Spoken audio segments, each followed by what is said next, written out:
La restauration de tableaux, c'est important. Tout à l'heure, Jean-Sébastien Petit-Demange nous montrait le musée, qui est une perle, un des premiers musées de France, créé par Napoléon en 1802, bien que inauguré en 1860. Justement, tu veux nous parler de restauration dans ton Made in France. Et ça, c'est de l'excellence de l'artisanat de prestige. Oui. Je vais vous présenter Martine, qui est restauratrice. Donc, elle intervient en tant que restauratrice. Enfin, elle fait de la restauration et la conservation de peinture. Et son atelier est ici à Amiens. Elle habite dans une maison qui est chargée d'histoire. Vous allez la découvrir en images.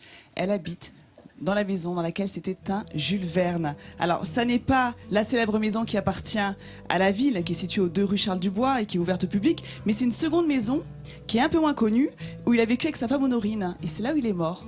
Et donc, vous allez regarder la verrière. À cet endroit-là, il y a la chambre de Jules Verne qui est devenue donc l'atelier de Martine. Quoi de mieux pour trouver l'inspiration pour travailler? Et Martine est une sorte de docteur des tableaux. Elle répare des tableaux qui sont parfois complètement déchirés comme celui-ci. Alors pour commencer son travail, donc, elle dépoussière d'abord le tableau avec un pinceau spalter et un aspirateur.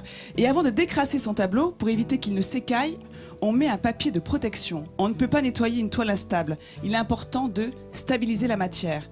Enfin, on peut passer au raccommodage, donc réparer les déchirures. Là, c'est une étape qui est très délicate. Regardez, c'est comme si on assistait à une greffe. Elle va récupérer des fils sur le rebord de la toile. C'est ce qu'on appelle un collage fil à fil, qu'elle va utiliser pour réparer là où il y a des déchirures sur la toile. Et une fois qu'on a raccommodé notre toile, on allège le vernis qui est sur la toile, qui a tendance à brunir dans le temps, à s'oxyder, donc à brunir le tableau. Et vous allez voir, regardez, on voit l'avant-après, hein, le tableau change d'aspect. Et enfin, on va passer à la pose du mastic pour combler les lacunes, pour donc combler tous ces petits trous dans le tableau. On va enlever ensuite l'excédent de mastic avec de la peau de chamois.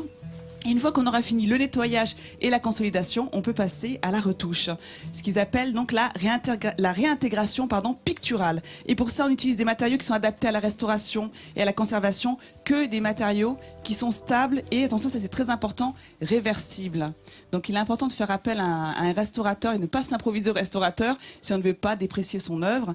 Et regardez là, j'ai un tableau devant moi, donc c'est un chemin de croix qui appartient à une église dans la région. Et vous voyez toutes les petites taches blanches là, ce sont toutes les lacunes qui ont été comblées avec le mastic. Donc cette toile, elle est prête à recevoir donc la retouche peinture.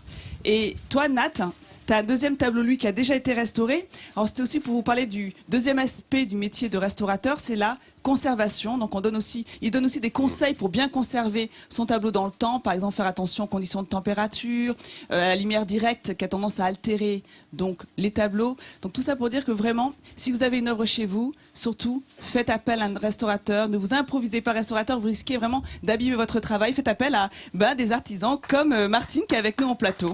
Voilà les amis. Merci beaucoup, bravo. Bravo encore, Martine. Bravo madame, remarquable travail, vous l'avez vu.